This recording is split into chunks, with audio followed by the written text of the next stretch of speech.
Might as well hang up now.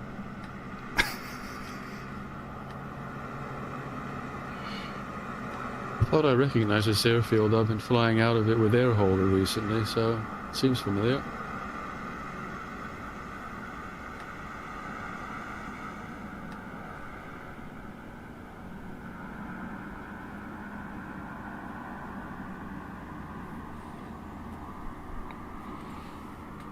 It's a strange little aircraft because it's got the FADEC controls. So when you fly, you watch the engine peaking all the time, and then it changes it to what it wants.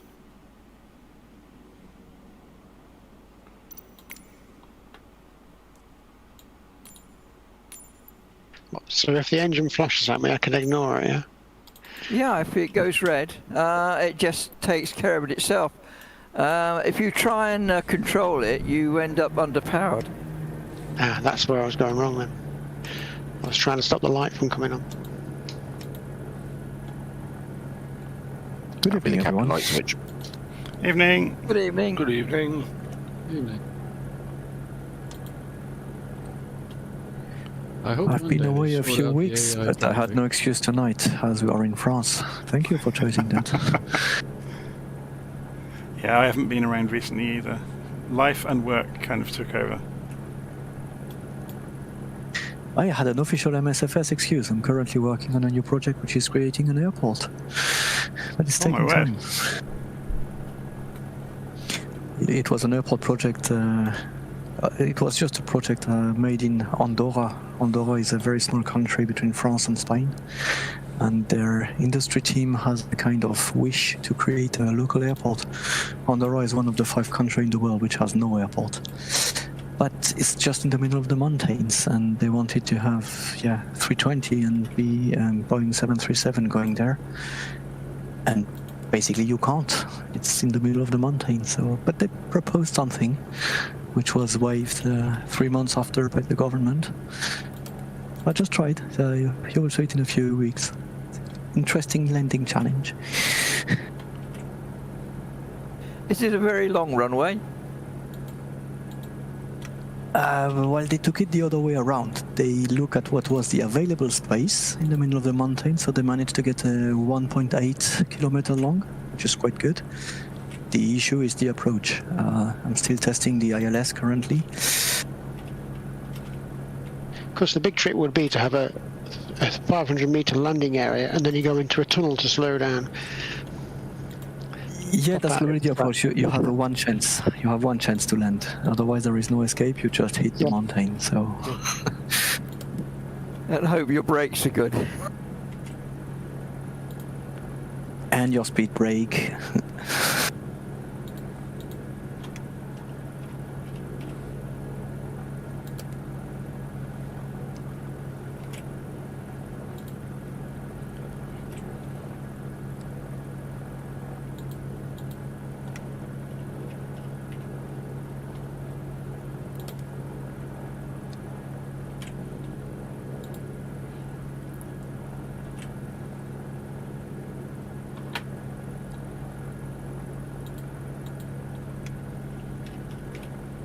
Well, I must admit tonight the model matching is pretty good. Oh, look at the A40.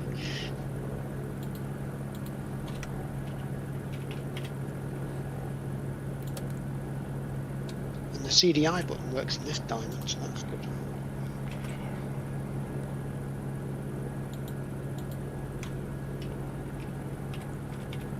Yeah, I was flying the caravan today, and I was stuck on VOR. The CDI wouldn't switch over to GPS or anything. Oh, in that one too, because we had it, Peter and myself have had it in the DA62. Which I assume is the same Garmin, is it? Yeah, but it's also the transponder wouldn't work properly. Nothing like that would.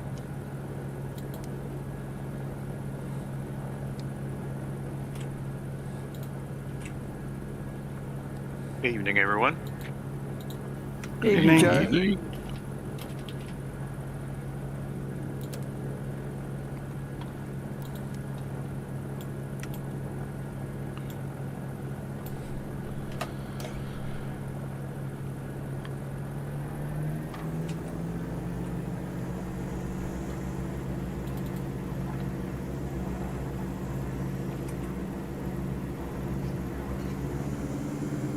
Well, there's no wind this evening, and as everybody's heading up to 2.6, I should suggest we all use 2.6 to take off.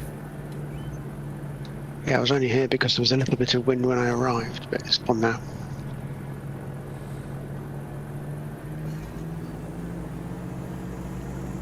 Well, we could always play chicken.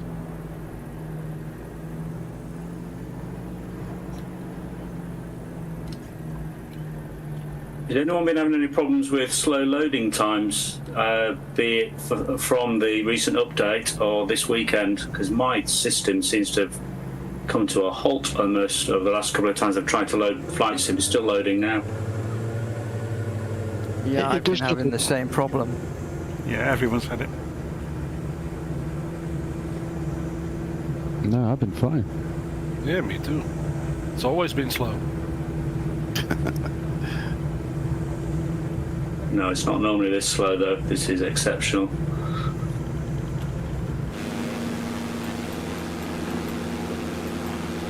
You don't have the Super Carrier add-on installed, do you? No, don't, Jonathan. The last thing I installed was, ironically, the Technum that you were flying today, actually. Yeah. But I don't think anybody knows exactly what causes it yet, but several of the third-party add-ons can add 5 minutes to the start time for some reason since the update. Oh, that's interesting. Okay. Thank you. Oh, I've had no problems here, so... Yes, I've got quite a bit in my community folder, and I was wondering if that might be time for a clean out. Yeah, I've kind of retreated back to only installing the add-ons I'm using for a given flight, if that makes sense. Yeah, I've started using the add-on linker, see how that goes. Yeah, it's very good. I use it all the time. Can you only use it for those that you drag in? I think. Can you still use it for those that might be in there from an install? That's a good question. I've never tried to control the built-in store folder. I've only ever used the community folder with it. No, I was thinking more in the community. There's a few add-ons where you use an install app to install the plane. Is it okay still to use the linker just to remove those folders and drop them back in when you want them? Well, all they ever do is put a folder somewhere else on your hard drive and then put a logical link, you know, in the community folder to it. Right, good evening everyone. This is the Sunday night group flight for Virtual Flight. We have a flight on Sunday and a Monday.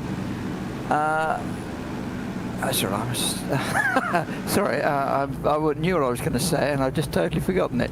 We're in central France this evening. We've got 3 touch and goes before the break and then another 3 touch and goes afterwards. If you're on Discord, no bad language, rude jokes or anything like that, because there are people listening and we're also out on YouTube. So best behaviour everyone, and have fun and enjoy yourself. Thank you. There's a sneaky caravan at the back of the queue. Or something. Yeah. With floats.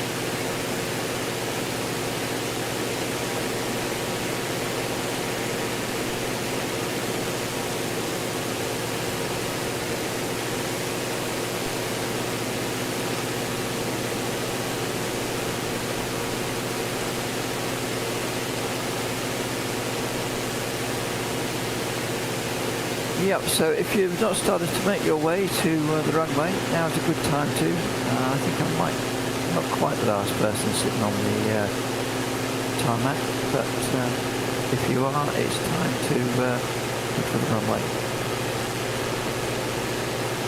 Silhouette.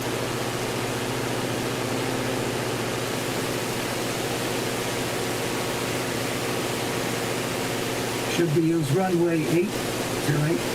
I think most people are using 2.6.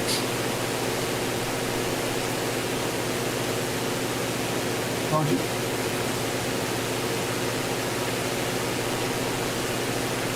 Yeah, I can see that on LittleNavMap now.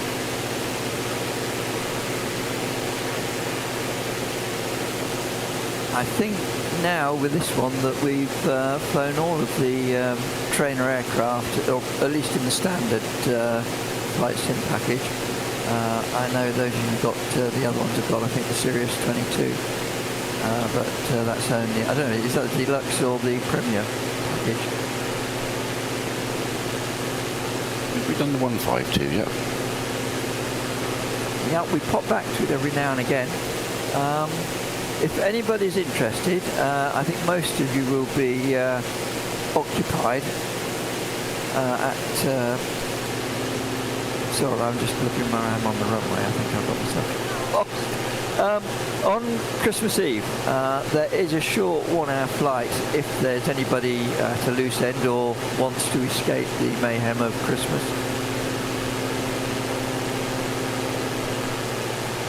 Tempting. Yeah, good to know, thanks.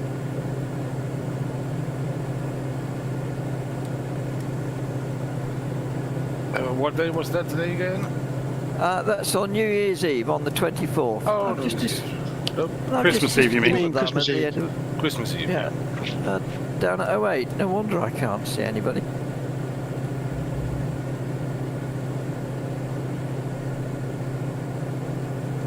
I can't see anybody on my side too. I just got lost. Nice sewage plant at the end of the room.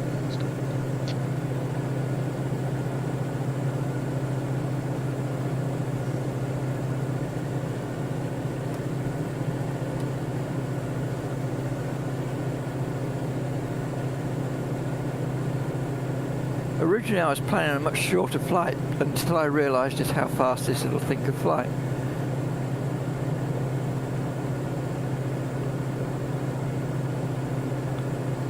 Yeah, I think at max revs without going into the red, it will do about 130-ish, won't it? Yes, it does. It's but if you try and keep it not to go into max revs at times, it's very underpowered.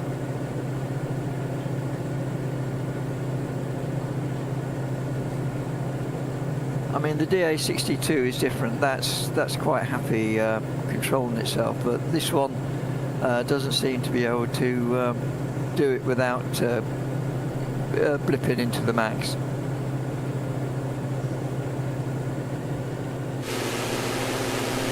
Or I'm just showing what a bad pilot I am, of course. Yeah, I saw a 62 fly overhead this afternoon. It was quite a nice little aircraft.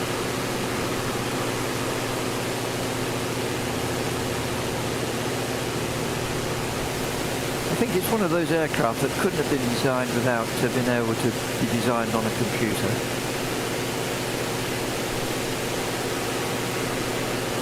Yeah, I saw a YouTube film about it, and they were on about modern construction techniques, specifically with this sort of style aeroplane, where they got the thin boom at the back that you just can't do without carbon fibre. I was surprised looking them up that they're in bankruptcy at the moment.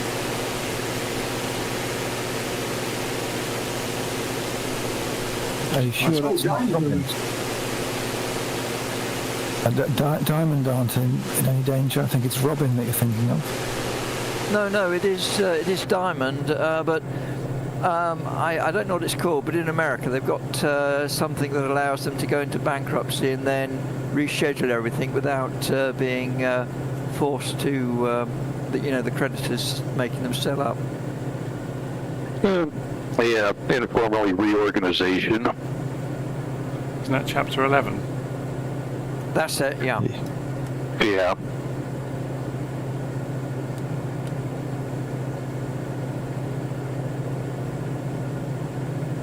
Well, Robin aircraft are certainly in that at the moment, but I don't know about Diamond. No, I was reading about it on the in AOPA on their pages.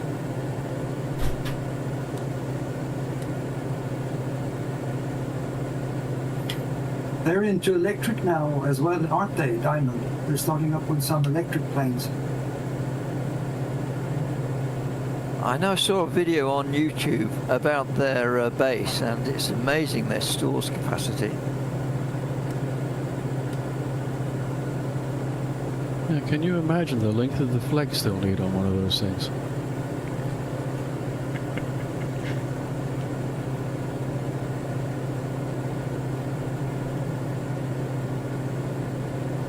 If you're lined up on the runway, please take off.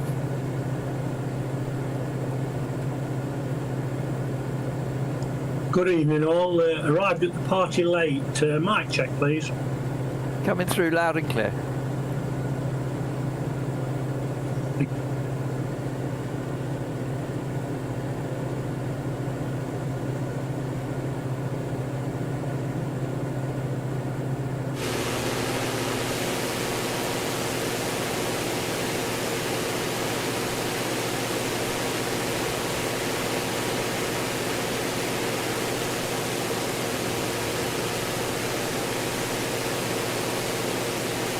Strangely, I don't seem to have nameplates this evening, which is a bit odd. Has anyone got them?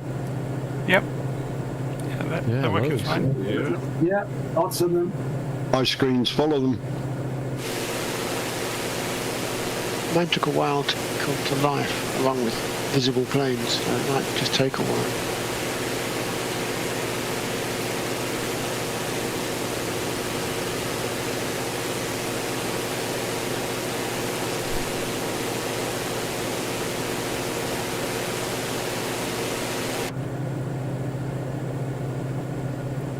Yes, thank you for the reminder. I forgot to put mine on.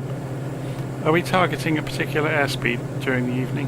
Is it 120? 120, yeah. I don't see any point of dashing it, but we don't have to go any slower. Yeah, I was just No thinking, point dashing or prancing. just thinking about, you know, the group getting spread out slowly. Yes, I was just hoping that with this being sort of a slower plane, that hopefully everybody can stay together for once. Sometimes you have to use the Y key to catch up.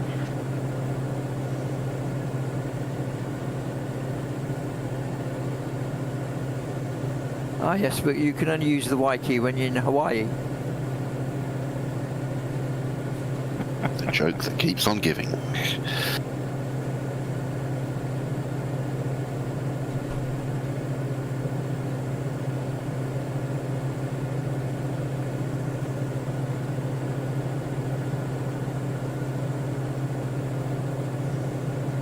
That's bizarre. I'm on GPS, but it's not following the GPS. In fact, Me my neither. GPS doesn't even line up with the track, with the path. So, Yeah, mine's following it okay. actually, I think mine's following it, but it's not what's shown on the screen, which is a bit strange. Actually, I don't need GPS, I just follow the nameplates. Yeah, lots of them tonight. That's great. Quite a few, aren't we, tonight? There is. It's a Yeah, lot not of bad, strangers that tonight,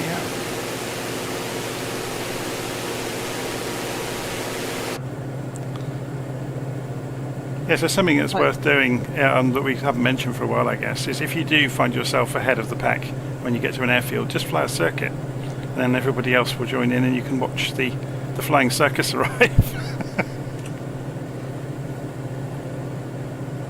On LittleNavMap, I only see the planes behind me, and in the name tags I see only planes in front of me.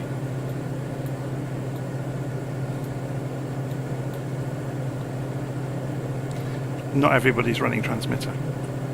So are we doing full stop landings at every airport, or touch and goes, or? Touch and goes. Okay. Yep. The first three airports are touch and goes. The fourth one is the break. I can see you, John, way back behind me on LittleNavMap, and in front of me on my 10 o'clock in the sim. Yeah, there's been problems with, well, not transmitter, but LittleNavMap for a while with showing the people at an accurate rate. It's very odd. Yeah, my plane's about 3 or 4 miles behind me.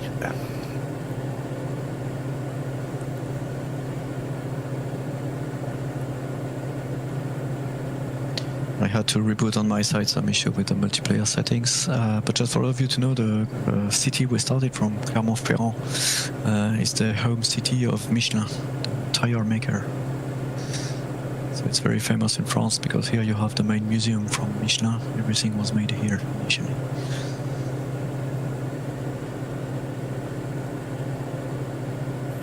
So that's how it's pronounced. Which one? Clermont-Ferrand or Michelin? Michelin. In Sweden we say Michelin. Yeah, Michelin, it would be like the feminine way to say it, with the E at the end. Ah, and one of their test car was called, the Michelin was the name of a small train they made, but which was running on tires. Interesting, thanks.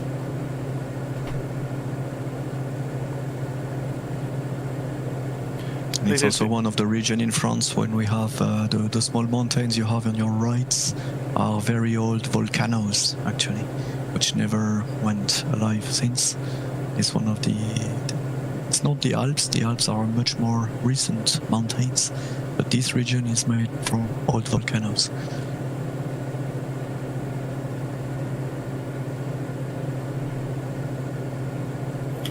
But none of these volcanoes they don't have any activity at all now then, right?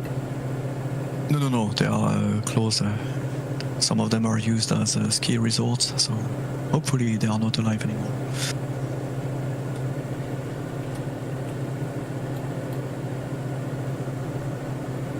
So straight in 18 left or right, both grass runways at the first airfield, Le Broc. Yes, it's the postage stamp time again, isn't it?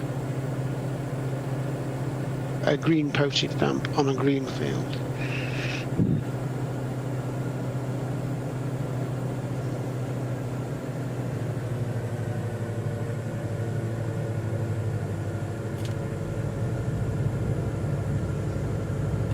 So you chose the first airport quite nicely because it's one of the oldest area in France when we have an aeronautic company.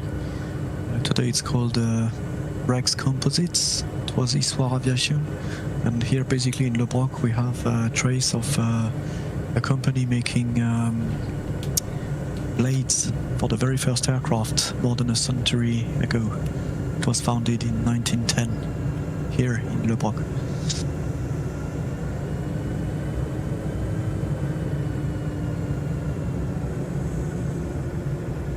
The activity was stopped after the First World War because there was no longer any demand.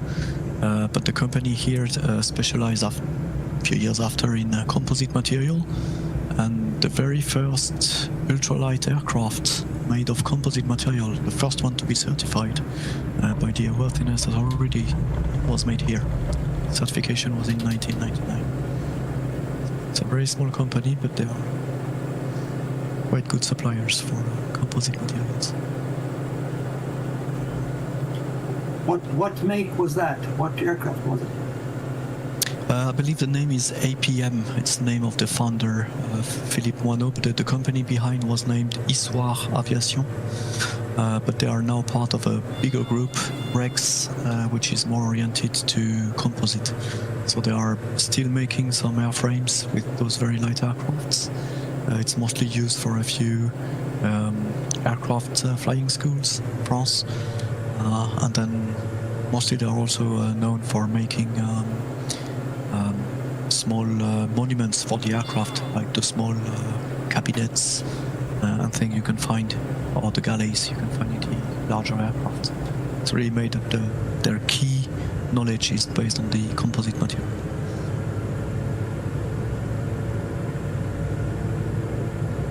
Yeah, and that's essential today, isn't it? I mean, that's the material that's going to be used more and more. Well, you can make out of aluminum, but it's pretty heavy compared to composite. Yeah, sometimes the aluminum is actually better, but composite is a really nice material to work in. And we have a pretty good track record also now for the last 20 years. Does it age? Yeah, you have to take care mostly of because it's basically made of kind of sandwich of different fibers, no matter what the material itself, like glass fiber, carbon fiber, and so on. The main issue is you have a kind of resin that put all together the different skins and core material, and you have to make sure that it doesn't really age, but the issue is that if you get frequent vibrations, for example, or shocks, at the end you get you may lose some kind of how can I say, the different skins will not still be bonded, so this is where you have to be, delamination, exactly, that's the word. You have to be careful for that. What about the sunshine? Does that affect? UV has effect, but usually they use UV oven to cook, basically, and to bond together. Some glues are UV activated.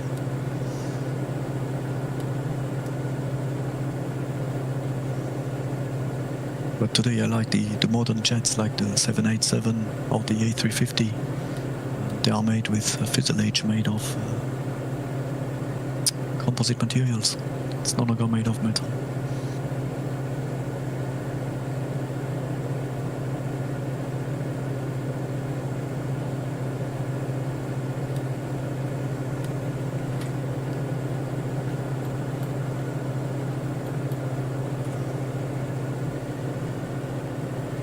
Do we get fined if we're not in the DA40? Yeah, you have to buy the drinks at the stop. Okay.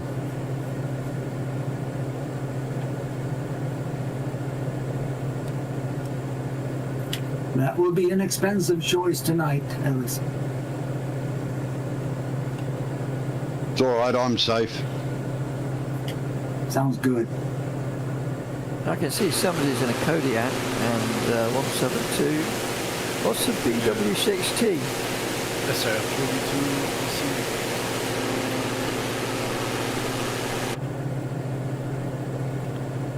I think we might have broken multiplayer. I keep getting whole swathes of aircraft vanish.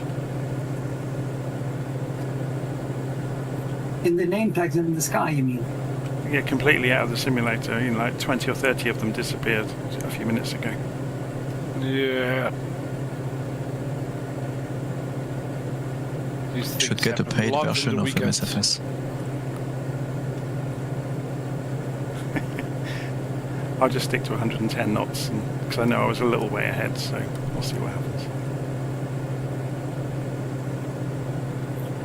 I think, I'm not sure, but I assume that most of the name tags I see in front of me is not in our group. It's someone else's group flying. Yeah, I saw a lot of the name tags and then they all disappeared. So I was looping round in case I missed it.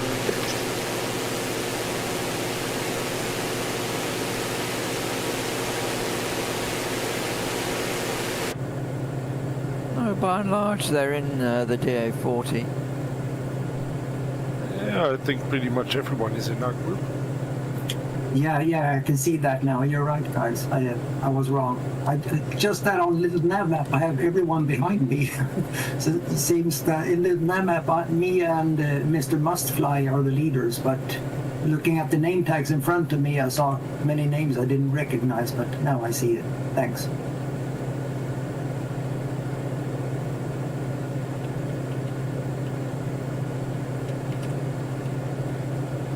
As you can see below, it's not the most populated area in France here. Pretty nice countryside, but not a lot of things to do. Very nice. Beautiful.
I look at For those of you who follow... Sorry, go ahead, Emmanuel. No, go ahead, Emmanuel. No, just to say, for those of you who are following rugby games, the first city we started from, Clermont-Ferrand, is one of the two cities that is in the first league in France since 1925. There are only two cities. The other one is Toulouse, so it's one of the most famous rugby teams in France.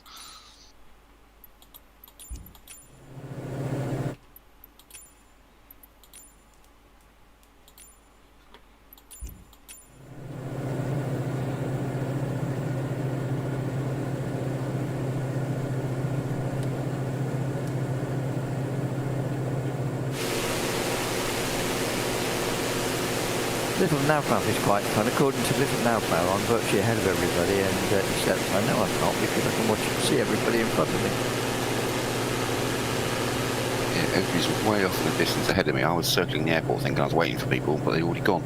The red planes are so far behind. I restarted LittleNavMap again. Now I think it's okay.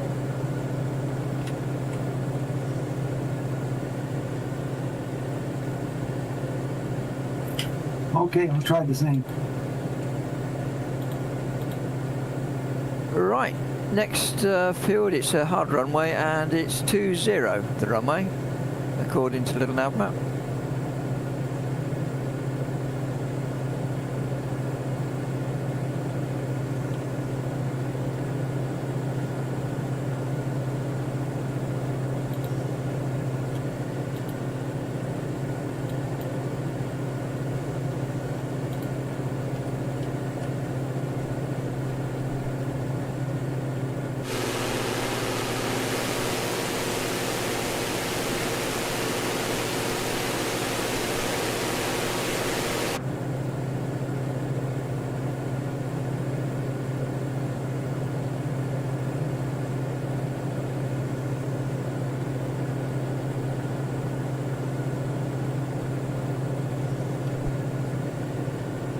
This little bird's not exactly empowered with few horsepower, is it? A little lacking.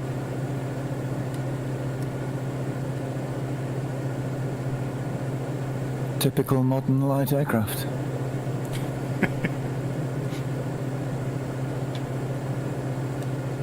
Doesn't have very good climb rate, does it? You lose your airspeed very quickly.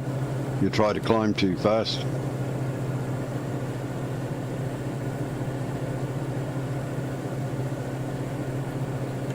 They did a few versions, but even the NG one, which is, I think is the most powerful one.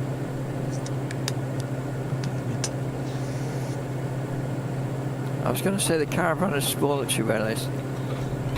Yeah, no doubt.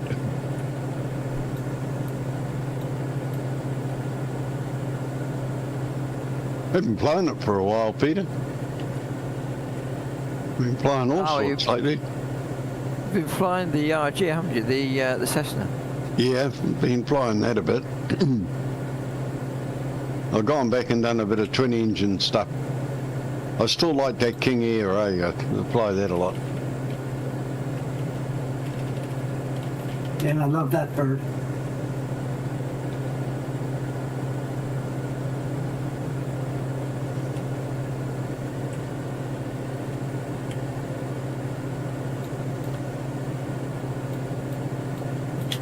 So left circuit 20.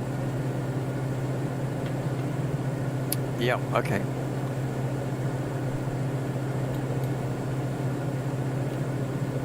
I think with the terrain, you'd do better with a right-hand circuit for 20. I'm coming in on right base. Yep, me too. Hello. Of course, you could end up decorating the mountain if you want to go around the other way. But it's Christmas time.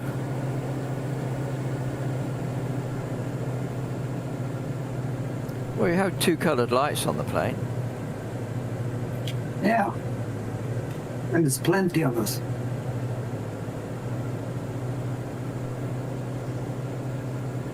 Well, if we all crash on top of each other, we can make a Christmas tree.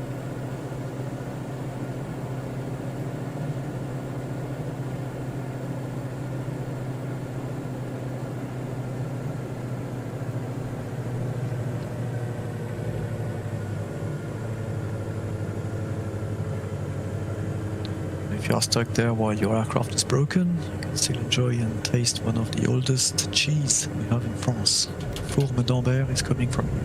It's a kind of Roquefort style cheese. Some kind of green-blue mushrooms in the cheese. Quite a heavy taste. It comes from here, it's one of the oldest.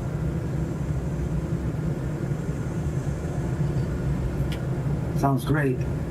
I see that you mean from here, from Le Poyer, or how you pronounce it? Yeah, in fact, Le Poyer is a small, the biggest village around is Ambert, and the name of the cheese is after the city, Fourme d'Ambert.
It's like the red arrows in front of me, planes taking off from the runway and going in all directions. Yeah, mine was more like a wallop and scarper than a touch and go.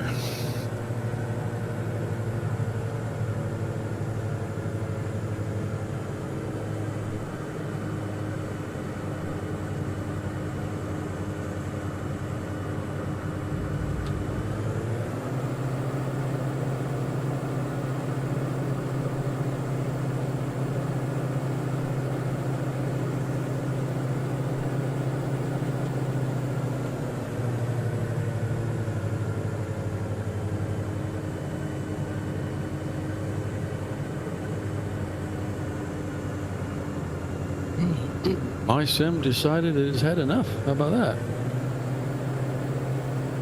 Sadly, 'tis not a strange occurrence.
Jonathan, are you still satisfied with the Tobii? Yeah, it took a bit of getting used to, but it's very good. It's very low hassle as well, just to switch it on and control where you're looking. Yeah, I'm looking into getting one of those myself now. Been reading and looking a lot on reviews and stuff like that, and it seems to be a good choice. Yeah, it's good. It's not perfect. It does drift, but it's it's very good. Okay, so it drifts. Yeah, it can drift very gently. So if you're holding your head dead still, and you'll notice the camera start to move sometimes. And there's no setting for that you can make it less sensitive or anything.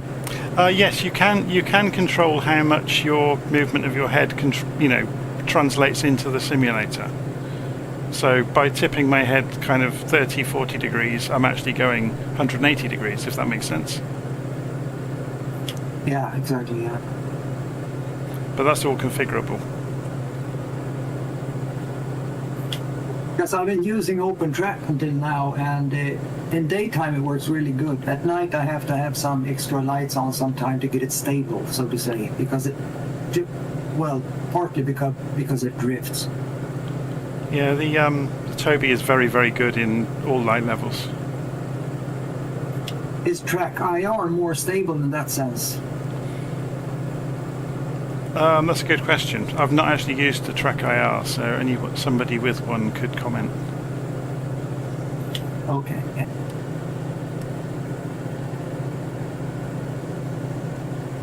It's nowhere near as accurate as a VR headset. The tracking on those is just next level.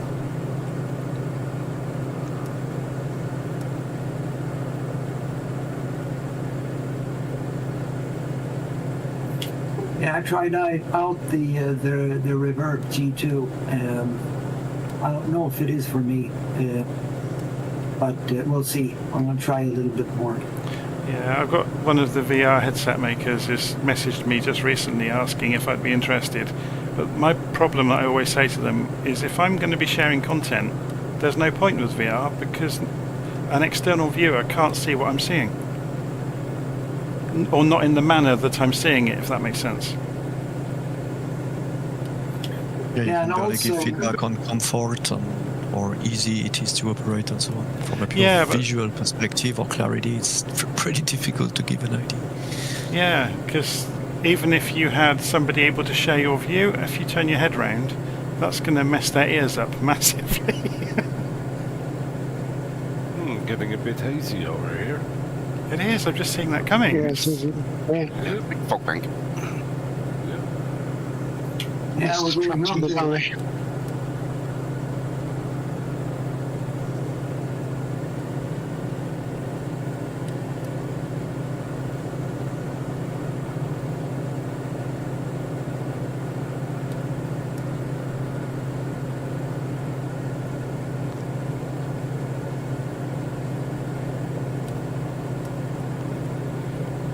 This is going to make it more interesting. Yep.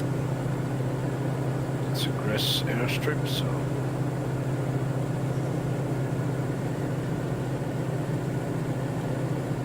So, which runway this time?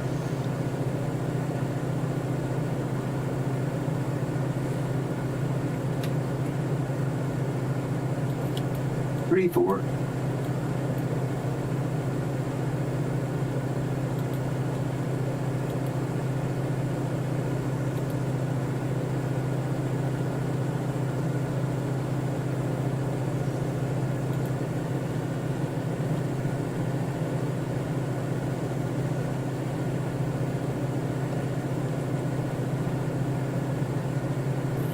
A little LittleNavMap says 16. What do you guys say? Well, let's go with 1.6 then. Yeah, let's follow the king.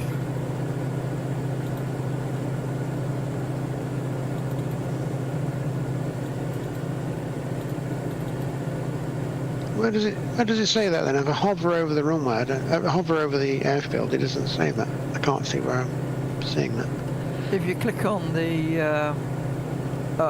airfield, it will give you, and then on weather, it'll tell you the best runway is 16. Oh, that's okay. With a 2-knot headwind and a 1-knot crosswind, so it doesn't really matter, I suppose. You can also, in the information tab, if you press the weather tab under the information there, you can have it live all the time. So when it changes airport, you get the information for the best runway and all the other details as well in LittleNavMap.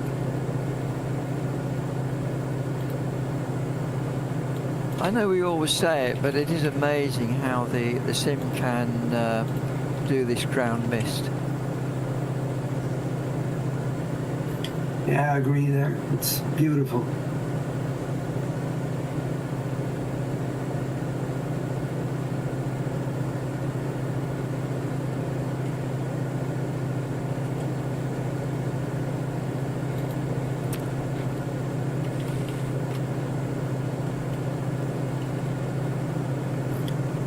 Have any one of you tried the heat blur yet? F14? Yes. Yes. Yes. You've done some videos, haven't you, Jonathan? I've done several videos with it. Oh, okay. I haven't seen that. To the point that several people messaged me and said, when are you going to get back to doing GA and jets? Because we're fed up with the military planes now. How can you get fed up with those? That's really fun.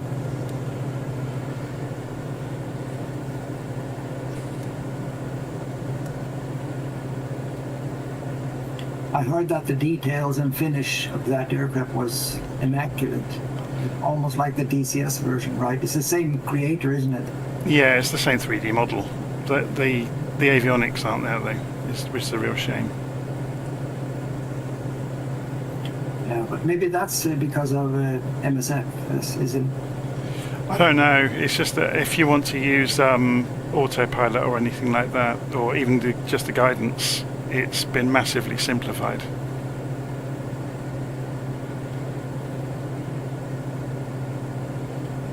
Which I guess is understandable, because if they try to program in the workings of the guidance systems in the back of the Tomcat, that's as big a project as the entire aeroplane.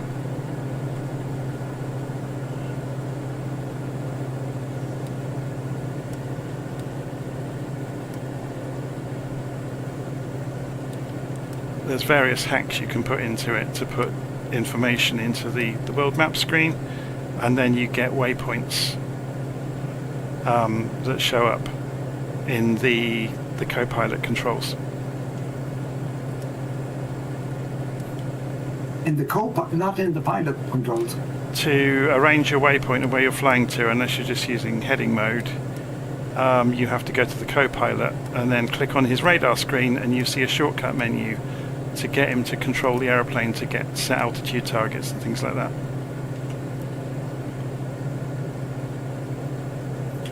Sounds like they have to fix that, doesn't it?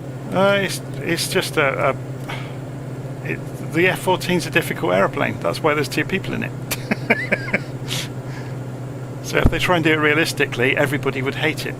So they've kind of dumbed it down, but it means it's kind of clunky. You have to jump between the seats to do things. Tom Cruise can do it alone. It's not difficult. Tom Cruise can do everything alone. I'm just going to chuckle and say indeed. Well, because he's small, he can easily climb from one seat to the other, that's why. I did wonder in Top Gun 2 how they managed to take off in that Tomcat, rip the nose wheel out, and not have any hydraulic issues for the rest of the flight. It was only a movie, Jonathan. You mean it wasn't real, Ellis? Yeah, that's right. Yeah, I think the booster seat probably was. Also, the startup sequence for a Tomcat, even if you need knowledgeable ground crew on hand as well. It's not just a case of having a goose stood outside flicking switches.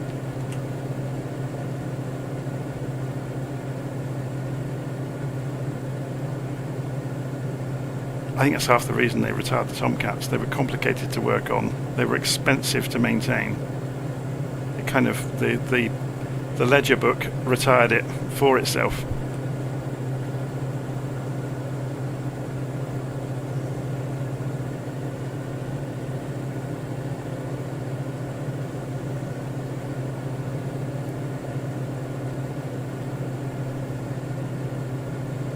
suddenly I see the runway. Yeah, I'm looking where all you guys are going and wondering where in the mist the runway might be. Thin and green. I'm going around for left circuit. I'm ahead of you, John. You can probably see me there. Yeah, I can see everybody. Okay, I can see the runway now.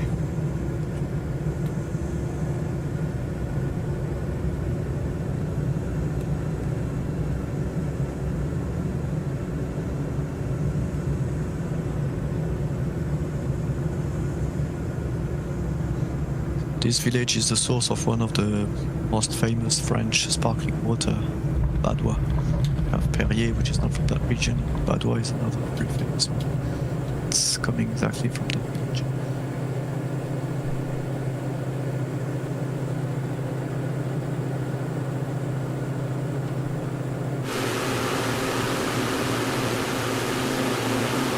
Nice village on the hill. That's the way it's modelled. Yeah, it is really, really nice.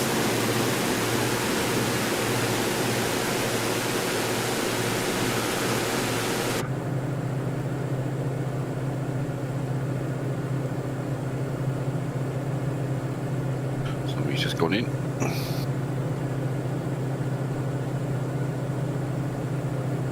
I didn't know there was a swimming pool there. That's where they get the sparkling water from. Is that like Peckham Spring? That's the one.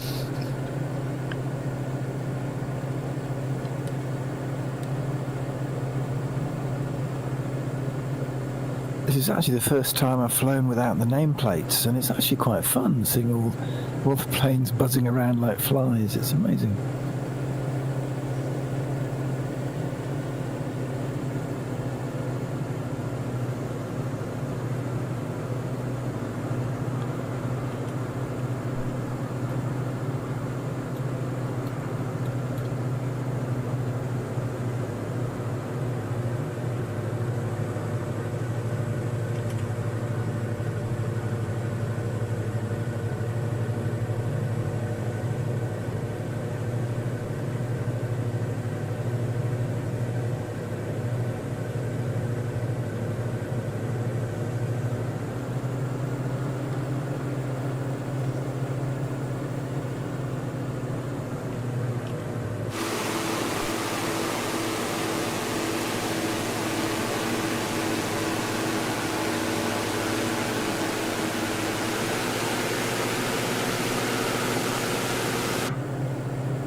Is the next one the coffee break? Ah, yes, that's correct.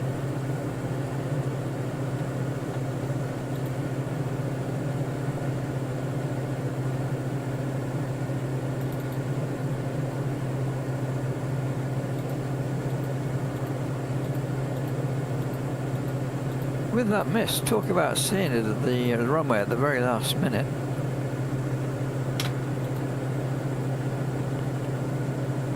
So I'm just looking at the data at the back end of LittleNavMap. I think it's transmitter that's at fault. It's just hitting a limit. There's like 80 odd people using it simultaneously, and I think that's the basic problem that's going on.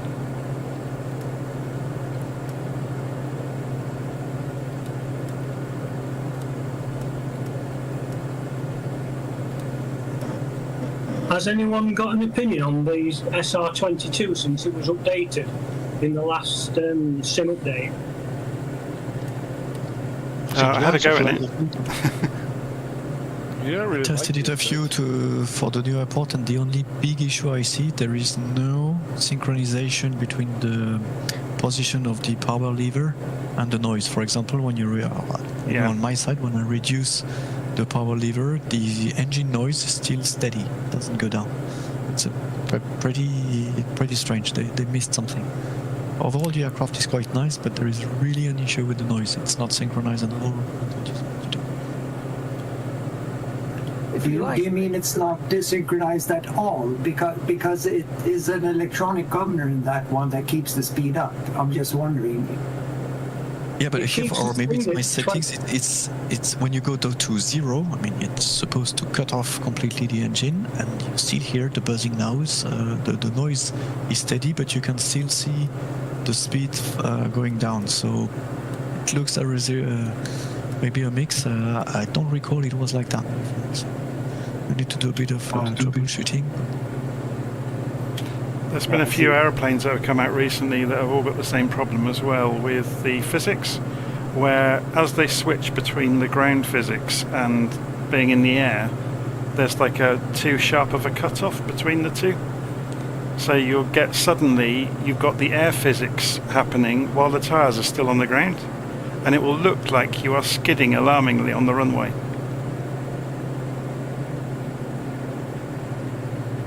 So it's not my bad flying then. No. There's a few planes just recently, I think it's following the last sim update, it's changed something. You know, there's some threshold that will need to be tuned a little bit.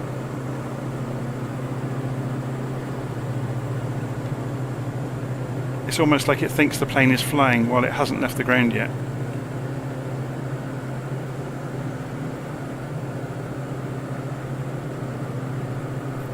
Is that after the last sim update, John? I think so. Yeah, plus on the specific to the SR22, it was fully overhauled for the new update, so it's, they have done more modifications on that aircraft specifically.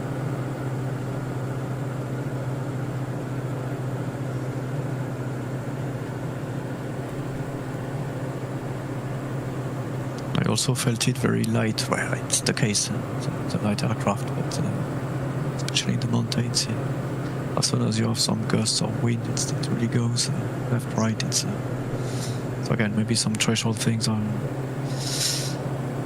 But yeah, not the one I will use a few days.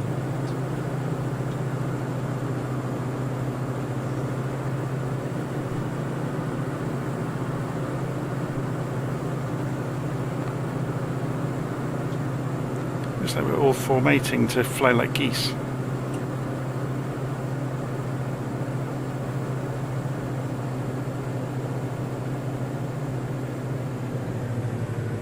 I thought it would be quite good to one time try and fly in a V formation or something. Quite neat.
So there was an accident a couple of days ago with this type of aircraft. Yeah, I saw that.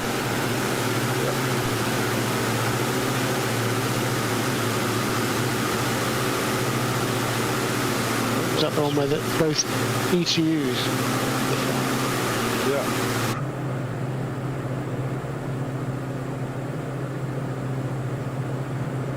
I saw the one with the VTOL with the girl that has a YouTube channel.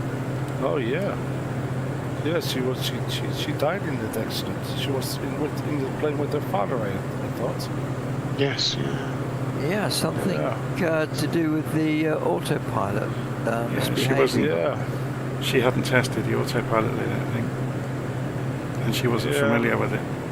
Yeah, I think she wasn't familiar with the autopilot system.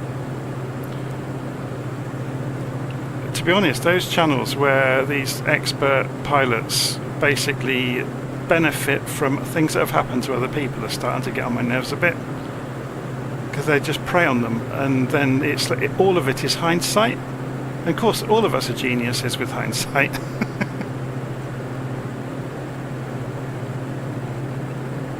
So they never actually put any original content out of themselves demonstrating or doing anything. They just criticize everybody else for everything.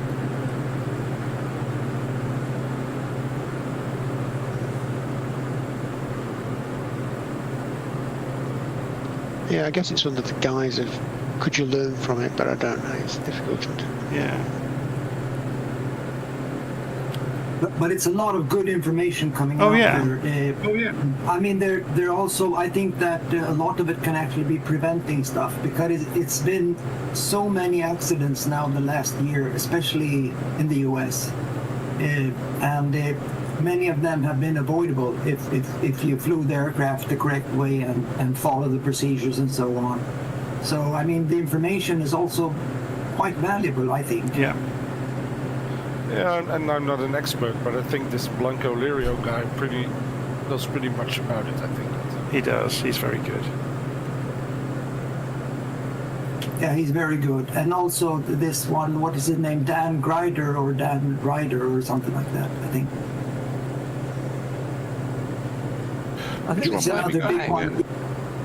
I was going to say, I think the sad fact is that GA has always been an accident-ridden, shall we say, hobby, talking about the non-professional pilots. Have you seen that one with the glider pilot? Is it New Zealand or Australian glider pilot? He's very good, but he does demonstrate a lot of things himself, normal flying, as well as analysing errors and crashes and things. So there's a lot of it's very good. Well, speaking what's his channel name? Okay, one at a time, chaps. Yeah, sorry about that. Speaking of crashes, my machine's gone down yet again, so I'll take that as a hint. So I'll see you guys later on. Cheers. Which runway are we using? I'm doing 18 because of the wind. It's tiny bit of 2 knot wind. I was going to say, you can still stay with us, because if you go on YouTube, you can tune into Jonathan's channel. Yeah, you can see several guys flying formation at the moment. It's quite cool. Just on about the conversation a few moments ago on about like comparing the GA against the commercial pilots. I've read some horror stories recently with commercial pilots, you know, like them relating where their managers or whoever at the airfield or the carrier, whoever they were with, advocating, or not advocating, but ordering them not to do proper procedure because it was expensive.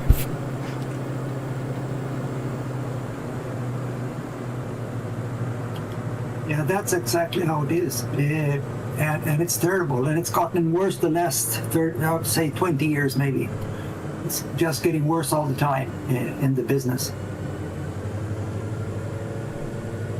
And with the competition abroad, with the salaries and all like that, they're putting pressure on everything. Before, this was what should we say, a business that was structured very well with the local authorities. I think it was the same in Britain as we had in Scandinavia. But today it's, even if you have EASA as the controlling organ of the whole thing, it's getting worse and worse for every year, actually, in this regard.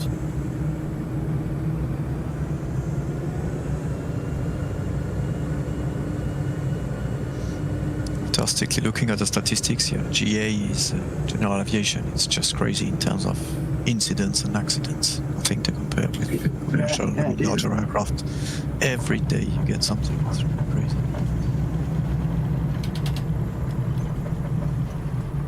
I just met a stream of aircraft coming the other way.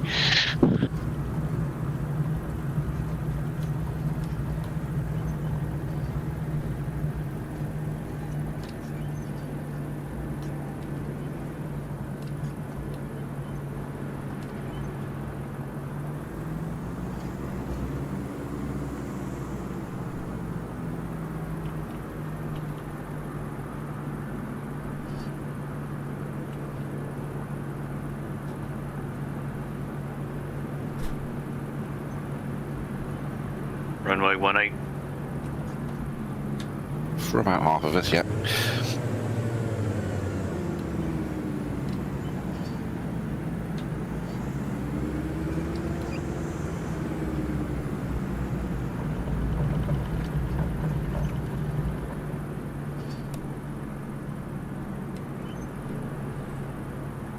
So if you like the area, I can take a real picture of that place normally next week. It's my midpoint travel between Toulouse and where my family is coming from. So after 5 hours of road, this is where I stop in Tarare. And then another 5 hours drive. Nice.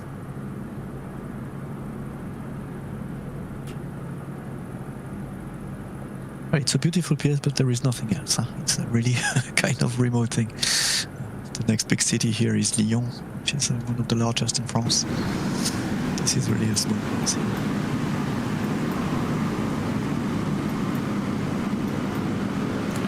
You can always have a large time in a small place too, though, right?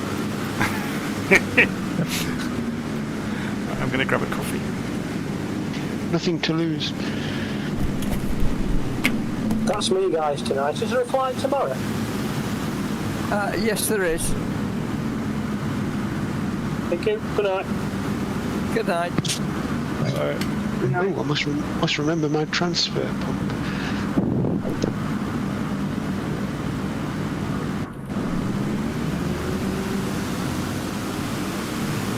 I'm coping quite well with my wrecked rudder pedals.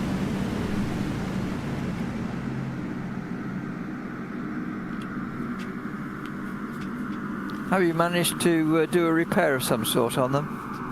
No, I gave up. There's a new set arriving today.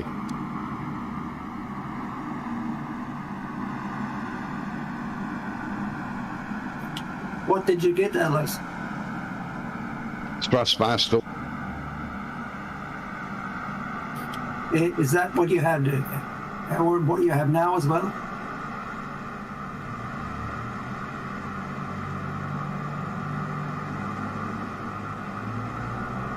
Yeah, I bought the Thrustmasters last week. The T-Flight ones.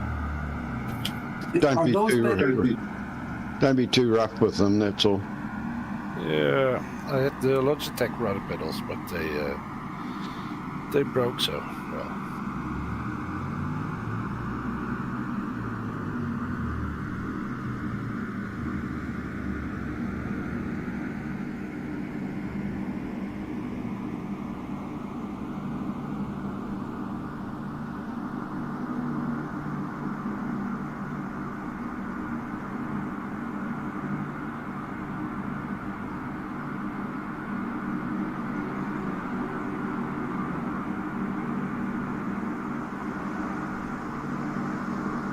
And get a copy.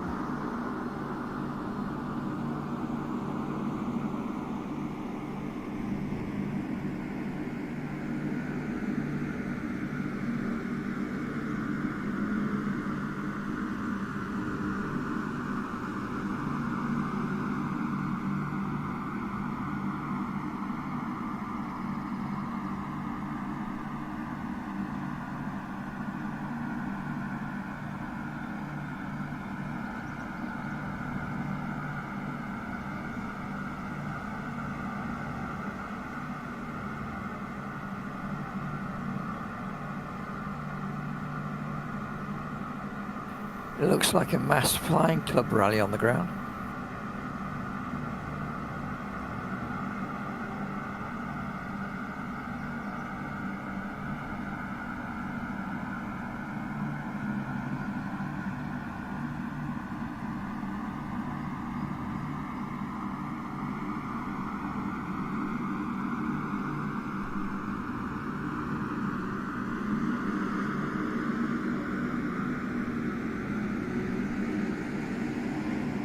Yeah, me too. I'm going to get a cup of tea. Although I must admit, it's very appropriate one to beam up. It's hovering above the ground.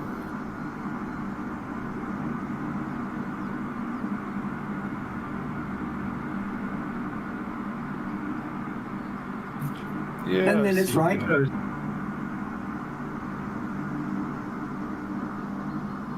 Probably has some scenery for this airport.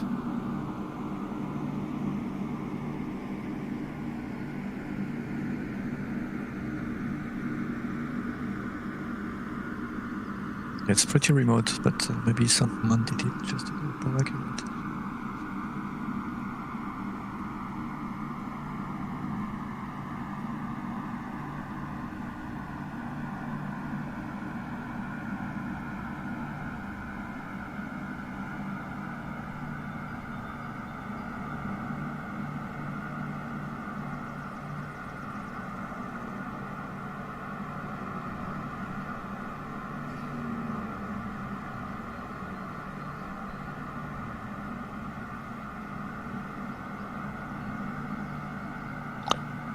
I found a add-on for this, and let's see if you want to take a look.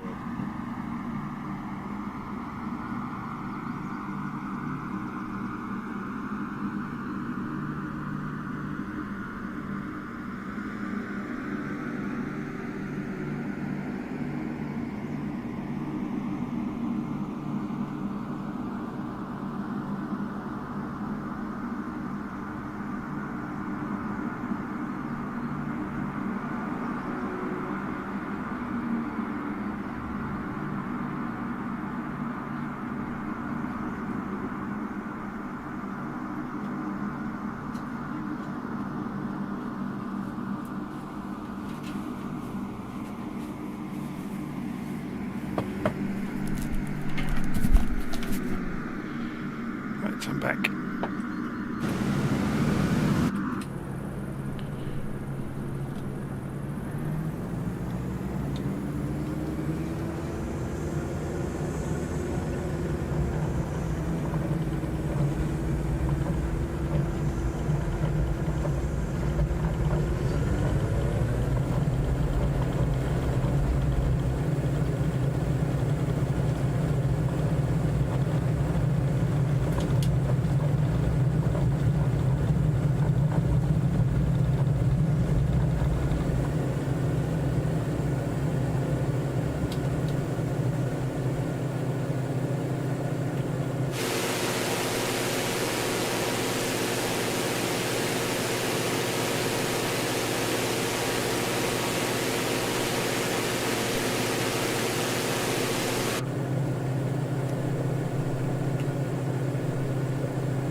Gosh, it's a mad rush of DAs trying to take off.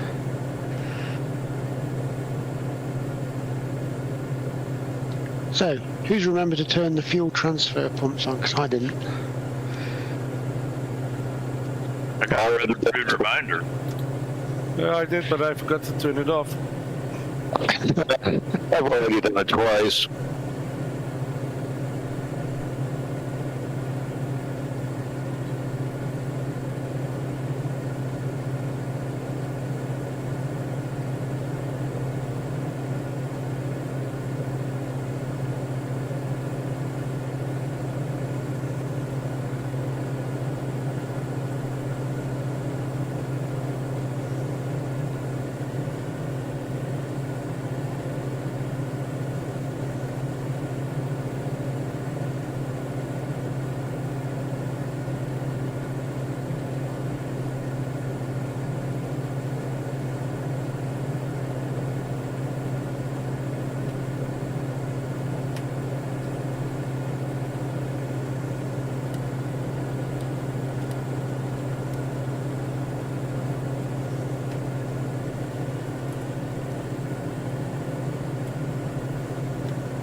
I'm going to set off slowly in the direction of the next waypoint.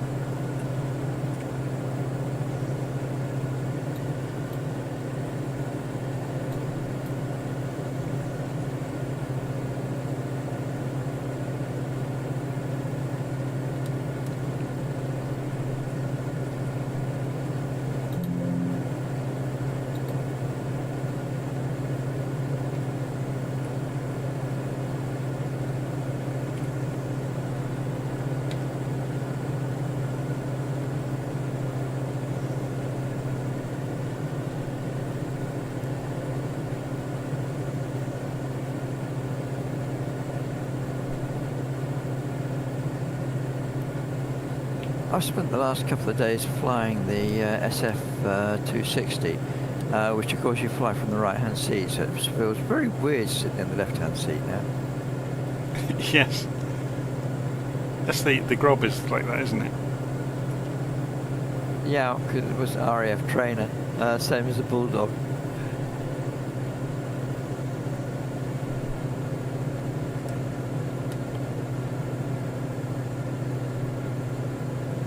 Of course, if you fly the Bulldog, you have to remember to put on your white gloves. Why is that, Peter? Oh, RAF, leather flight gloves. Kid leather flight gloves, not just leather. Kid leather. I apologise, yes, quite true.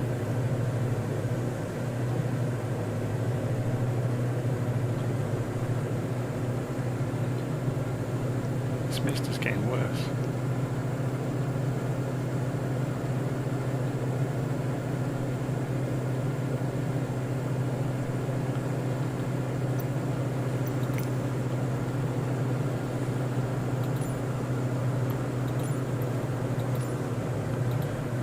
I don't see any issue in being on the left-hand seat when you pilot an aircraft, but I live on the continent.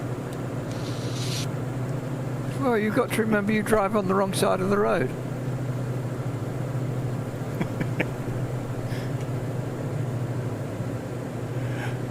I've switched a few clouds so I can appreciate the scenery a little bit more.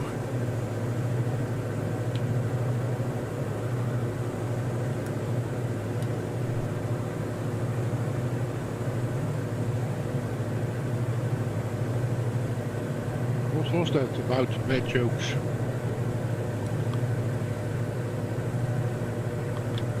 It's the difference between rude jokes and bad jokes. The whole Bad jokes are drives free, on right?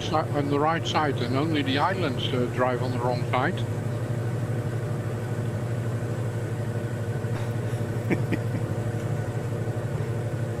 I'm just a Yank, I wouldn't know. Was it Sweden that used to drive on the left and then changed to drive on the right? Yes. Yeah, that's correct. Yeah, they switched overnight, didn't they? Is it true that's why the Volvos who had headlamps on? That is right side. No, I remember there being jokes at the time with people saying there's going to be chaos because the lorries will be switching over on Saturday and the cars will switch over on Monday. But I don't think that is true. I don't know. No, it was a joke at the time. It was just being silly. I was on holiday to Scotland in a motorhome, and we were lost. We missed an exit, and then we turned on the highway, and then we turned again, and then we turned again, and then we came in a city with a roundabout, and we couldn't see the sign, so we took the roundabout 4 times because we were driving the wrong way, because automatically we were driving on the right side because there was no other traffic. Yeah, that's what always worries me. Automation kicks in if you're joining a dual carriageway or something. Indeed. My uncle moved to the US many, many years ago, and he came back when we were young. He came back after being away for maybe 10 years. And yeah, he borrowed somebody's car to go and give somebody a lift, and it was late at night, and he almost had a head-on with somebody for exactly the situation you're describing, but there were no cars around and he was on the wrong side of the road. And he actually stopped and got out and apologised, and explained, and yeah, it was a close one though.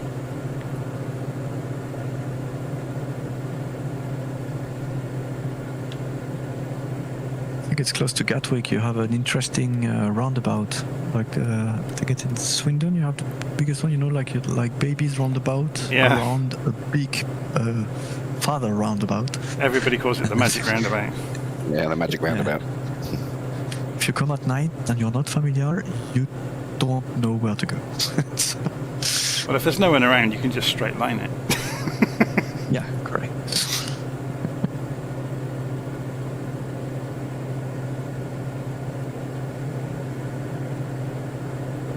This is very nostalgic for me because it was June this year when I actually flew over here into Lyon. And just south of where we are now, there's an airfield, Lyon-Bron, which is this sort of GA airfield for Lyon. And we came over these hills, and they were all in cloud. And it was only when we came down out of the cloud that we saw this valley and Lyon in the valley. It was quite amazing. And if you want to try a good approach, the very first city we started from, Clermont-Ferrand, if you try the different approach, even with the 320, you're pretty close to the different hills here and there. Clermont-Ferrand in a kind of valley, and it's quite interesting to get there with the right positioning of the aircraft. Just looking at LittleNavMap, over to the left, is it Villars-les-Dombes or something? It's lots of water, ponds and very wetland area over to the left. Yeah, here basically it's the valley of the Rhone River, which is one of the main one in France, coming from Switzerland. So. Right. So basically it's just in between the first set of mountains we had at the beginning, made of old volcanoes, and then east is all the Alpes mountains. So Lyon and all the valley is just in between. Which runway are we favouring this time? I think 3-4 would be technically the right one, but I'll have a look. Yeah, it looks better. It actually says all runways are good, so it's a matter of choice, either 19 or 34. There will be 16 or 34, I think. Yep. I'm reading the 6 upside down on LittleNavMap. Yeah, it's runway 91. I was beginning to wonder if it was curved. My little nav map's not telling me anything.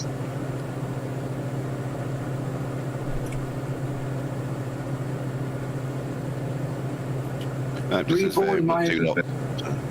Take your pick.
German transfer.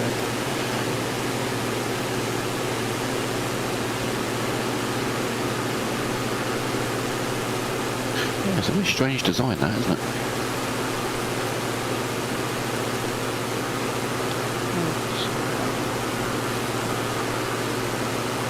I must say I haven't read exactly the documentations, but the default fuel tank is which one? Left? Then Yeah, you it could takes it. transfer for the... Yeah, basically that. Yeah, it takes it from the left, and then you have to sort of tank over from the right every now and then to balance it out.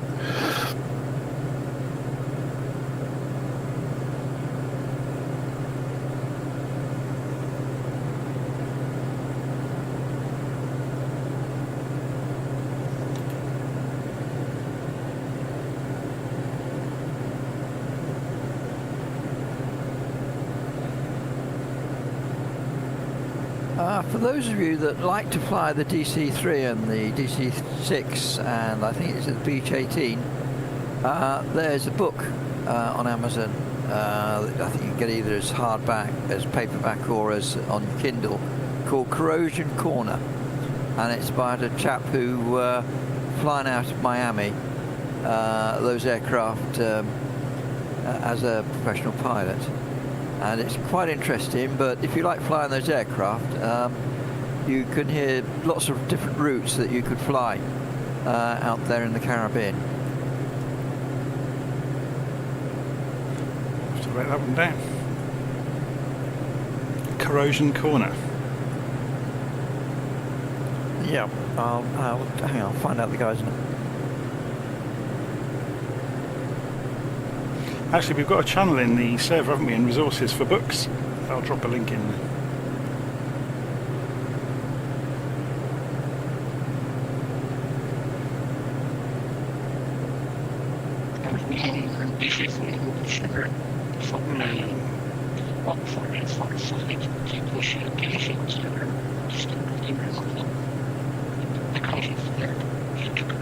Whoever you are, you're coming over very garbled.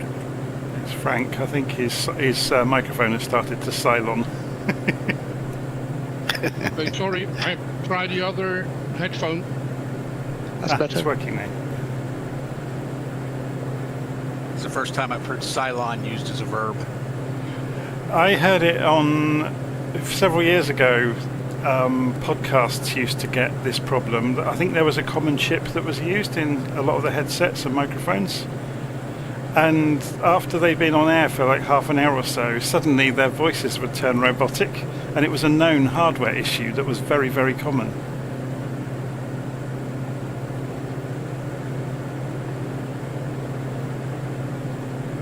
So all they ever had to do was unplug it and plug it in again, and it fixed itself. That book is called A Cargo Pilot's Life, Tales from Corrosion Corner, and it's by Brett Lane.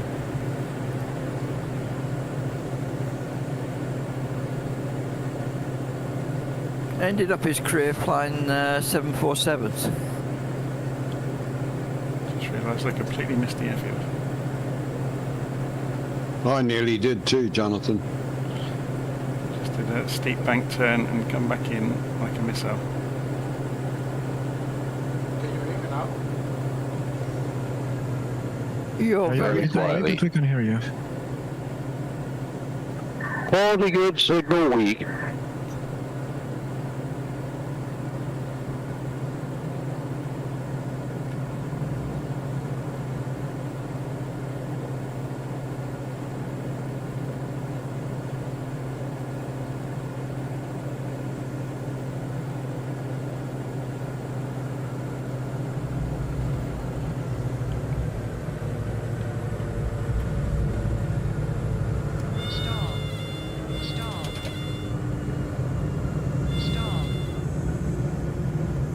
So I just googled a picture of the magic roundabout. That's bonkers.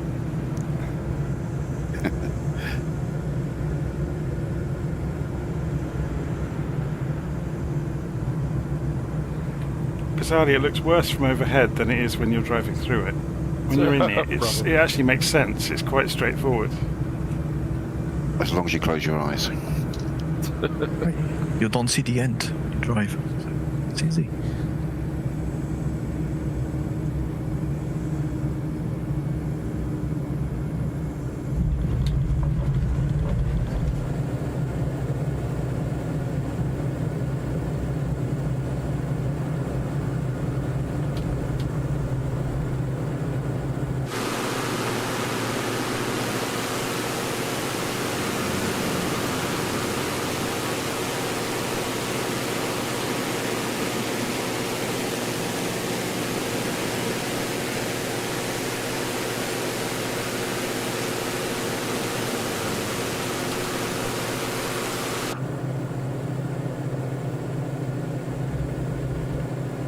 Gosh, there's some cracking big cooling towers up ahead here. I wonder if they're for real. We have a lot of nuclear plants in this valley because of the Rhone, which is used as one of the main cooling supply of the water. And globally, it's an area which has a lot of industries, so a lot of electricity factories, plants.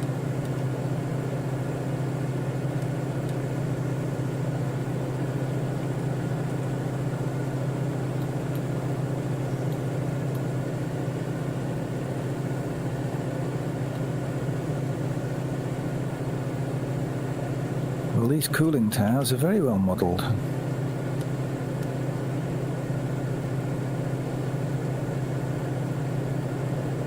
Have you got We Love VFR installed by any chance? No.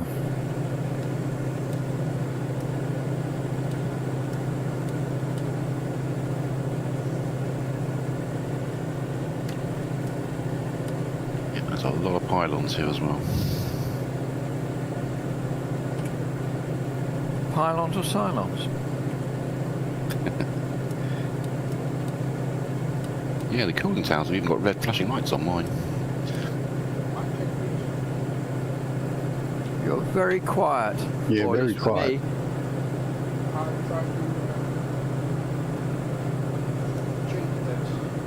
me. It sounds like you're being picked up by a completely different microphone.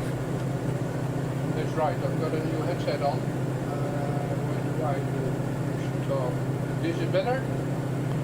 No, it's still using the old microphone. It's probably the Discord settings, isn't it?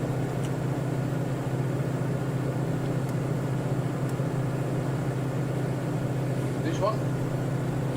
No.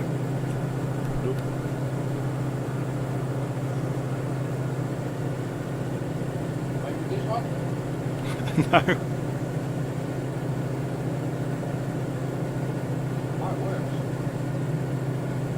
Let's do 2x5. You're not playing musical chairs by any chance, are you?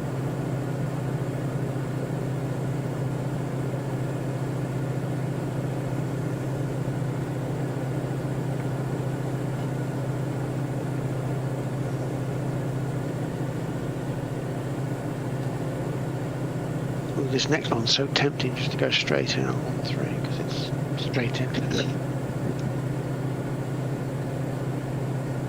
Yeah, let's keep it simple.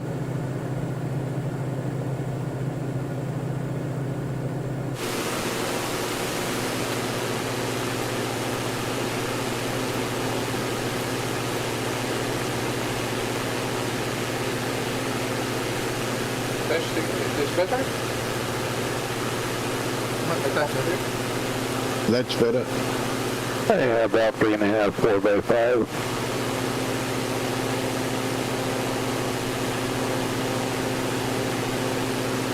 Still pretty quiet though.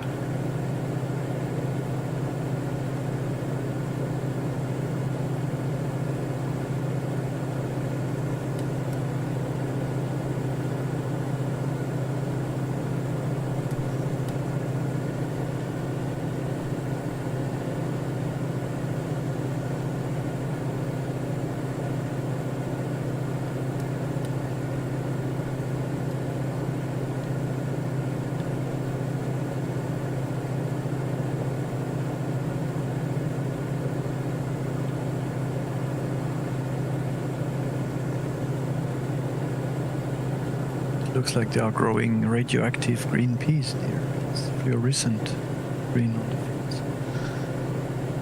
Last try, is this better? Much better, yeah. Hey, up now about 4x5.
Good choice of aircraft, Peter, and the route as well.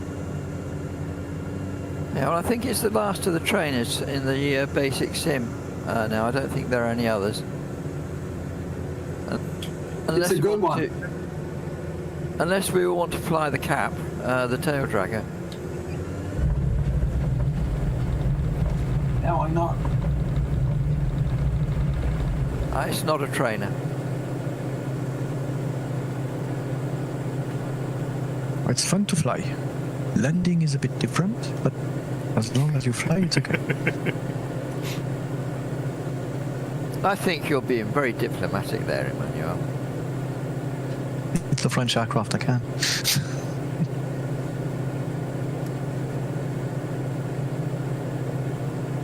Actually, the visibility in the Captain is really great, especially in VR, because you have this glass bubble. It's really nice. But yeah, landing is whoa.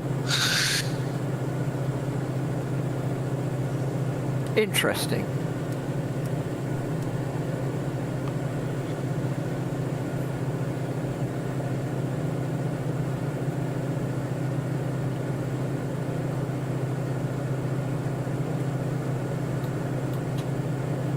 So in front of us, this is the start of the Alps mountain on the French side. And it goes on and on. Italy, Switzerland, Austria.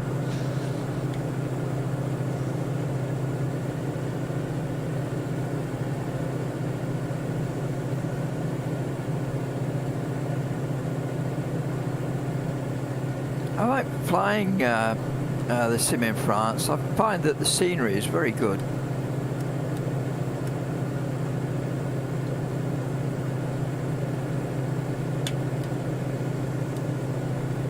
Yeah, I don't know if Asobo has access to specific pictures or ground mapping of France. It's I think it really depends on some of the area in the world when they have really detailed data. I know they've updated Tasmania, which used to be sort of their generic building houses. Now they've actually got the proper houses looking down on the satellite image.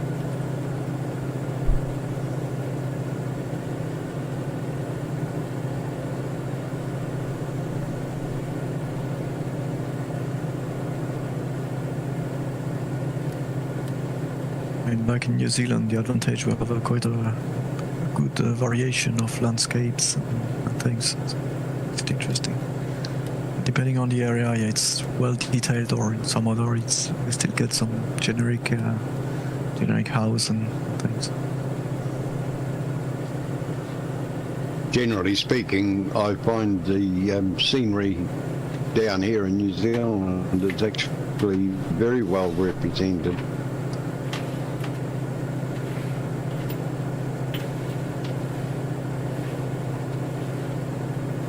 They've done a pretty good job on it.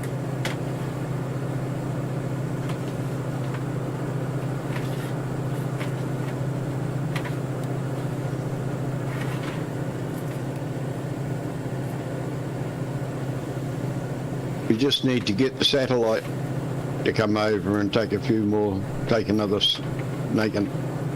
do another run and update everything a little bit. So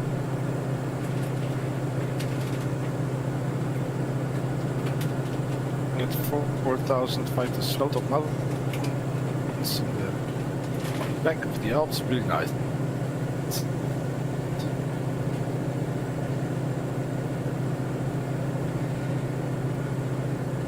The actual flight tomorrow is sort of roundabout taking off from the GA airport at Hobart, and then if you do both flights, landing on the ILS at Hobart International. It's Hobart International because they used to have a flight to New Zealand, but they also do the odd flight to down to the pole. I recently bought the Orbex scenery for Hamilton Island off the coast of Australia. Absolutely amazing. Obviously, never having been there, I kind of took it as read. It looked very good, but somebody in the comments said they'd been to Hamilton a lot, both for work and pleasure, and said it was, it's essentially identical to the real place. Yeah, I saw your video. It did look good, didn't it? Yeah, the Rockhampton airport looked very good as well.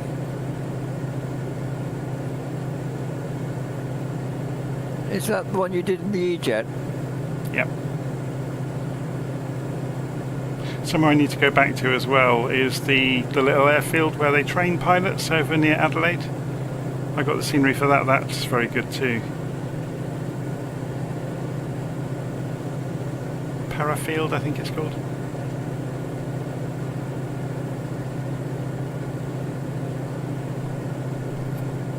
Because I was looking at, as I was circling, looking at the scenery, just seeing how well modelled it is. And there's loads of prefabs in the middle of the airfield. And like prefabricated houses, and I wondered what they were for. And it turns out that like lots of Japanese airlines or lots of international airlines send their crews over to learn to fly there when they're doing their basic airmanship, and they live on site during the time they're there.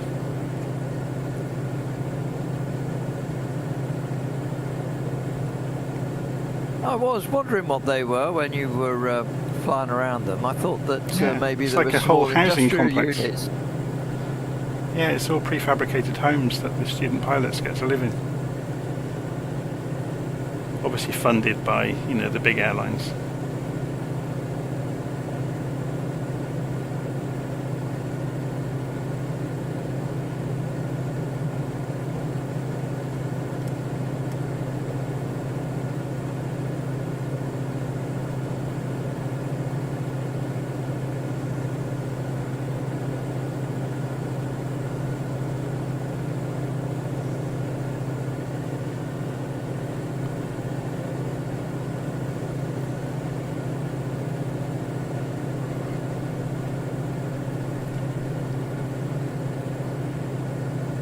It was fun trying out the new E-Jet. I had to keep telling myself it was early access though, because you keep finding odd bits and pieces that are just not implemented yet.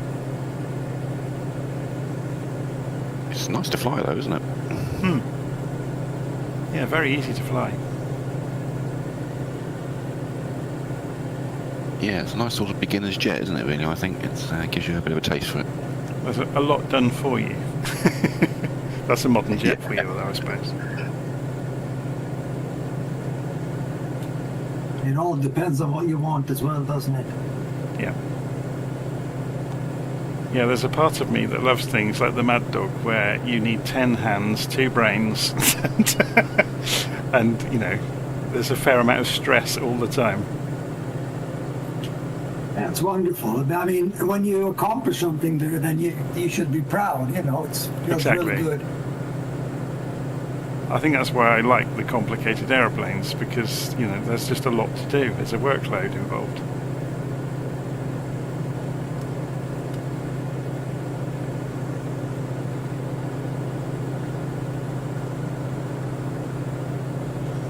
Right, I should be seeing an airfield somewhere around here. Oh no, it's a waypoint, isn't it? Sorry.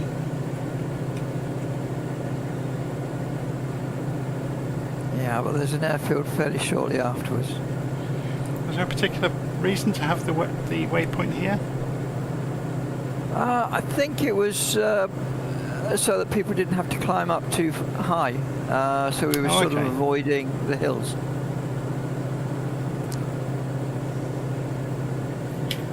Maybe the city has some restrictions as well. No, it was just a direct route. Took us over the lump of rock on the left-hand side. Yeah, actually, they have a lot of restriction on the main airport of this city that you can see. It's at the edge of the lake on your left. Typically, ILS, I think, is only in one direction to avoid noise over the few villages over there. That's mainly for the international airport of Chambéry. Chambéry is the city here. It was formerly the capital of that region. It was a separate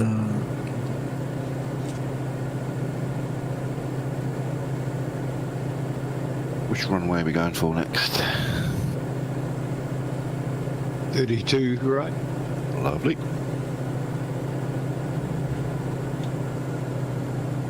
It's also, again, you've got a choice between the grass or the hard runway.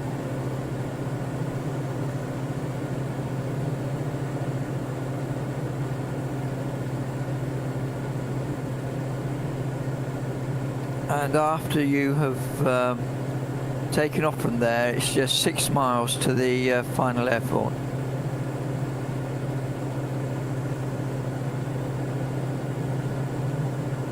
This looks like a big city for such a remote area.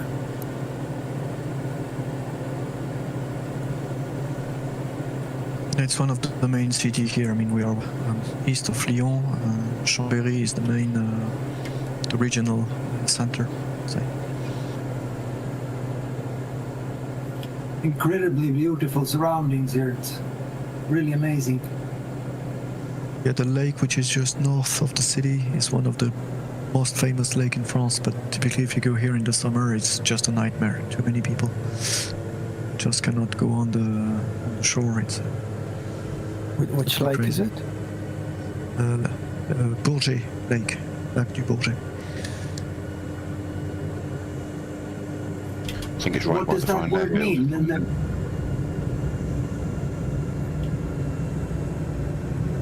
Sorry, say again? I just wonder, what does Le Bourget, what does that mean? Because you have the airport outside of Paris. Yeah, which is it's the name of the city, so it's not Bourget, it's the same name, but yeah, Le Bourget is one of the suburbs in Paris where you have the initial Paris airport, Le Bourget, which is only used now basically for VIP corporate jets and some specific operations, GAs, close to Charles de Gaulle. Here it's another Le Bourget. It's the same name of the city, but it's a bit away from Paris. So it's just named after one of the city. Okay, yeah, thank you.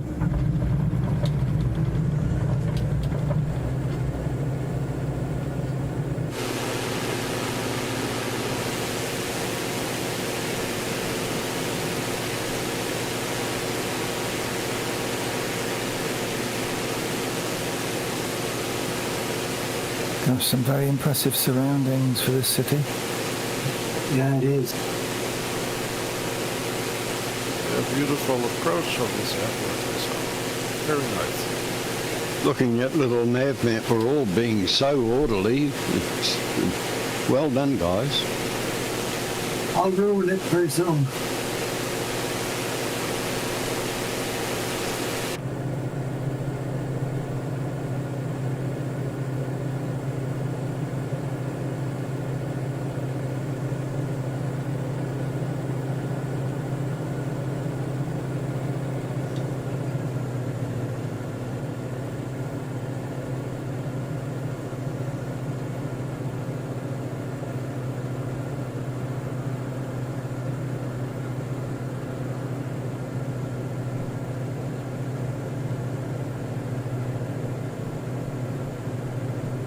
Those red and white towers make a nice marker for the airfield.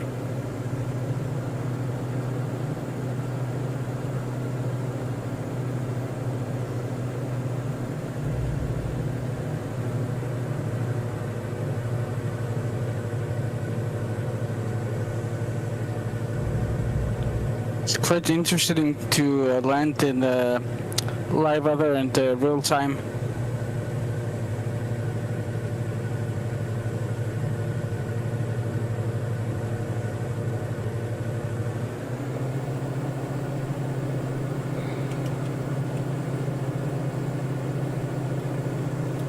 Ought to be favouring for the final runway. I think I might come in over the lake just to be. It looks quite nice. Yep.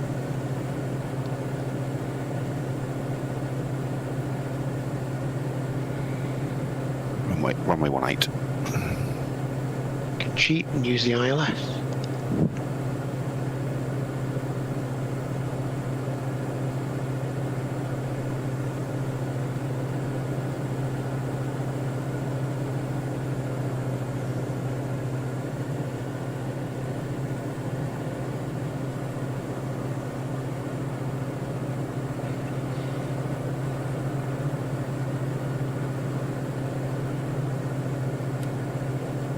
My little red plane's behaving itself now. It's sort of hugging very close to me again.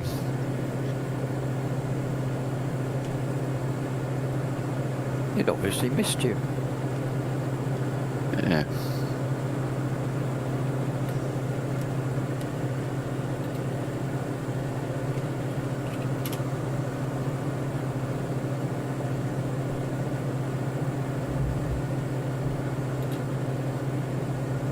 It's a bit of a mystery because there's 88 people online. There were 80 earlier when it started lagging, so yeah, what causes it is a total mystery still.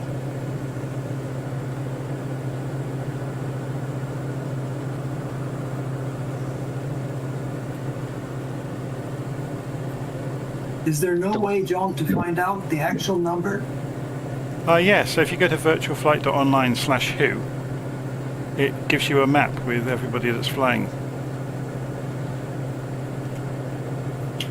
Okay. Interestingly, you can also see the last landing rates as well. So if you ever want to have a laugh with your friends, you can see how well they landed.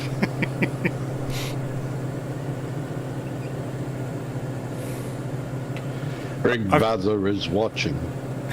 I've just released the source code for transmitter and for the server, so if anybody did want to run their own, it's now perfectly possible.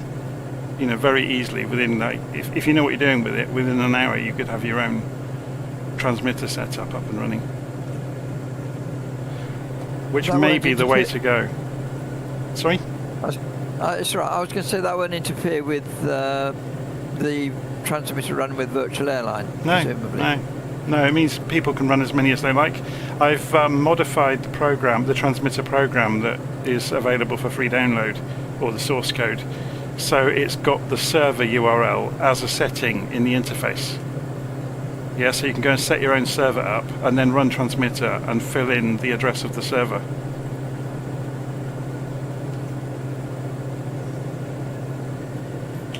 That's very generous, John. I should have done it a long time ago, really. It's just getting around to it. It's half the problem. And the reason for doing it now is because I really just don't have time to look after it properly. It's my job has got a bit more, how do we put this, busy recently. More responsibility. You need to hurry up and retire, Jonathan. The company I work for got acquired.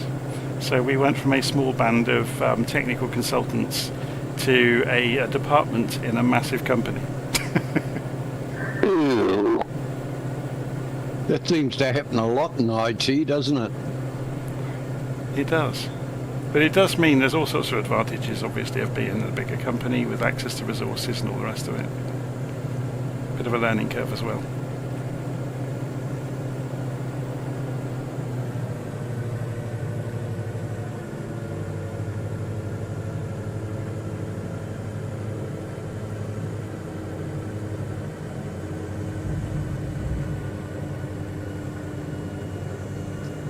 The speed slows down in a hurry when you go to full flap.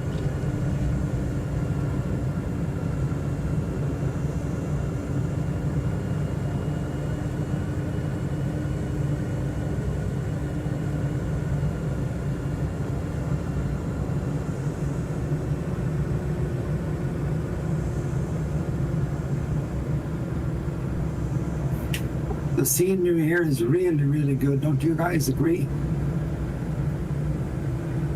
Yeah, it is very good. It is, it's great. Yeah, it's excellent. We say that all the time. Yeah, it's really good.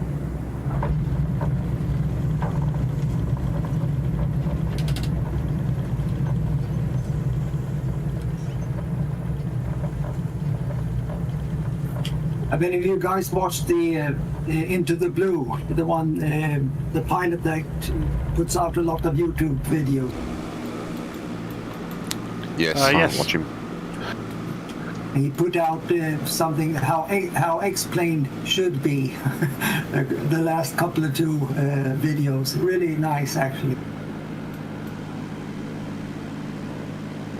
Oh, I watch, is it 737 pilot, although I think he's transferred to Airbuses now. Yeah, he's great as well, yeah. But I was thinking about that, the videos that he puts out there into the blue, it still doesn't compete really with the Microsoft Flight Sim. When it comes to scenery, I mean. Oh, you mean the X-Plane videos, yeah? Yeah. Yeah, you have to put a lot of effort in. I was going to say, it must be hard to complete actually with the resources that Microsoft have.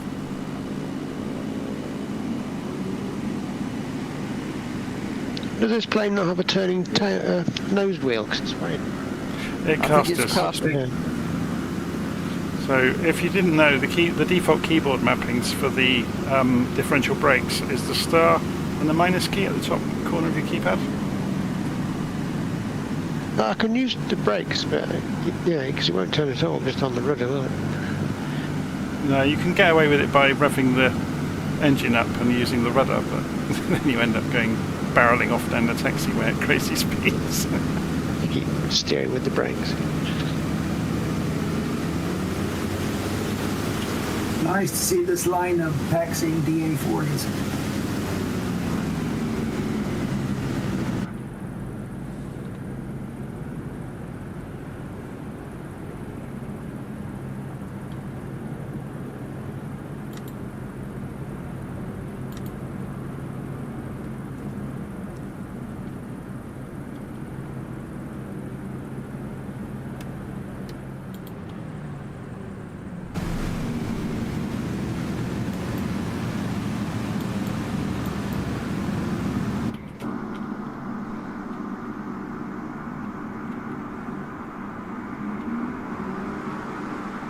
Once again, thank you, Peter. Great flight, but I'm out of here, guys. I got a lot to do today. Cheers. Cheers, Alex. Cheers. Yeah, that's good. Cheers. See you soon. See you soon. Yeah, I'm off as well, and I'm not flying tomorrow because I've got to work 'cause Christmas do.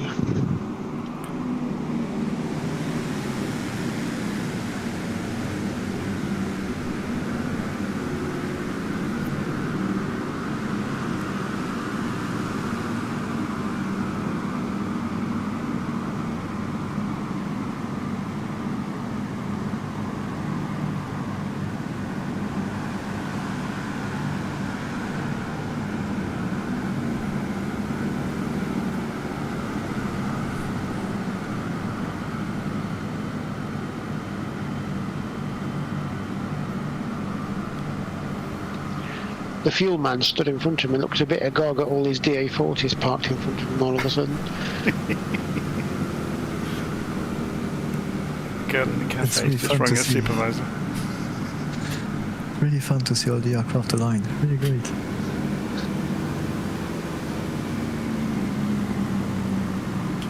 What was it for tomorrow, Peter? Hobart in Tasmania. Wonderful. This was. I might make that. Haven't got that far to go, Peter. Here. No, I might join you. Yep, it's going out to some of the islands and sort of doing a loop around there and back again kind of thing, because Hobart has two airports. It has Cambridge, which was the original airport, and then they built the one with the longer runways, which is now, as I say, Hobart International, which can take the jets easier. And they're quite close together. They're sort of a gnat's throw between each other.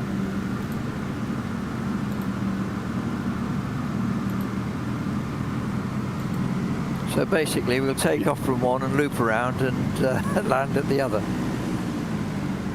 I've done quite a bit of few flights over there. I've done the tour, but I've also done quite a few of my own where I've gone hopping around the place.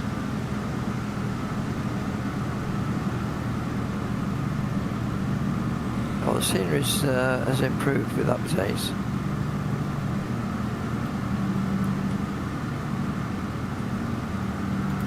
Thanks for the flight. I'll see you guys next time. Thanks a lot, Peter. Oh, that's right. Cheers. Yeah, not at all. Yeah, I'm off as well. See you all soon. Cheers. Yep, Nice thanks, to Peter. Yeah, Yeah, all right.